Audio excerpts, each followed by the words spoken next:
NTB, man. So over the years, last few years and more specifically, I've been running across so many people in court, in the real world, and just general discussions saying they do not want to get married. They don't even want to have children. And just recently, I was reading an article online, folks using a lot of Pew Research, showing that 2022 marriage is at an all-time low. So, okay, that means if that's the lifestyle people have chosen, no judgments, but people are going to die alone. Are you ready? Let's talk about it. NTB, man.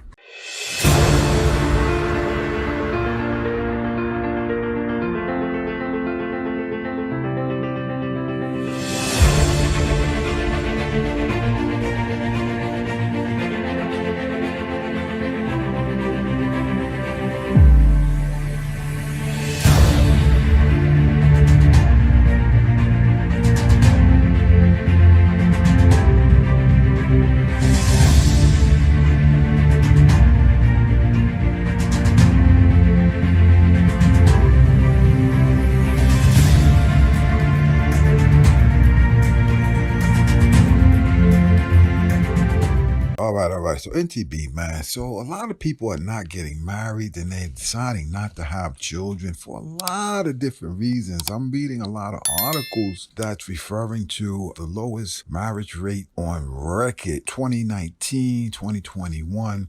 People are just not doing it. And again, for a lot of different reasons. Some are religious reasons, meaning that the religious communities are not putting a lot of pressure on people to do it like they did back in the days. And also economics. Economic, for good or for bad, is influencing it in a lot of ways. You have some women particularly are now in the workforce. They're getting that paper, they're making that money, and they're not looking to hook up, so to speak, in a marriage with anyone because economically they don't really have to. And you have some men who are not always doing that well, so their economics are not well. But then you have others whose economics are well, but they see the tragedy that exists in some of these family courts, whereas under these laws of marriage, there's no fault. A woman can just wake up one day, literally, look at her husband and say, hey, I'm not happy. And she can say, I'm leaving with the kids and I want child support and I'm going to move for spousal support. And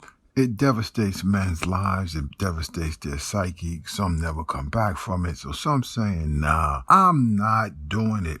They're looking at the court system as a total failure in that regard. And so a lot of people are just totally disenchanted with the idea of marriage in modern day society. So they're not doing it. Some of them are not even having children. And there are no judgments again, but there are ramifications if you're going to walk through life, because that means if you walk through life alone, quite often you will die alone. Because what happens is a lot of times if you are alone, unattached, unmarried, no children, then your friends oftentimes get married, they move away, family get married, they move away, and you're walking basically alone. So you're dealing with all life's issues by yourself. And then as you age, particularly as an elderly person, you become potentially vulnerable because deterioration starts to happen in the health, the physical health. You can't move as well. It happens in the mental health. A lot of times dementia starts to set in, just general fatigue and other ailments that could be debilitating. And therefore the predators start to come out. There's some horrible stories out there, and I'm going to talk to you. I'm going to do a whole video on this about the horrors of people preying on the elderly because they know people are dying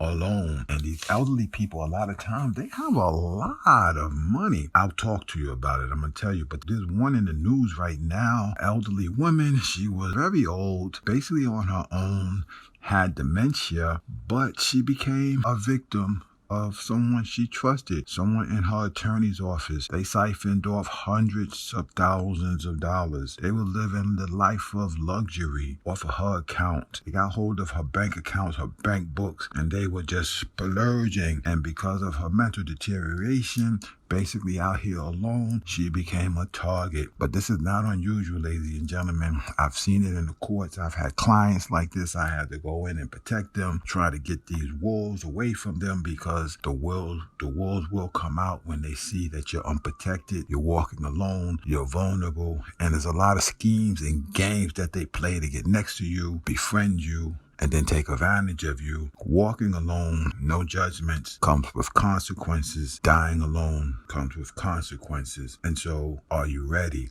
You have to put things in order to make sure that things are taken care of at the end of your days. Because if you're going to be alone, your business has to be in order. And we're going to talk about some things that you can do in the next video. All right, ladies and gentlemen, NTB, man.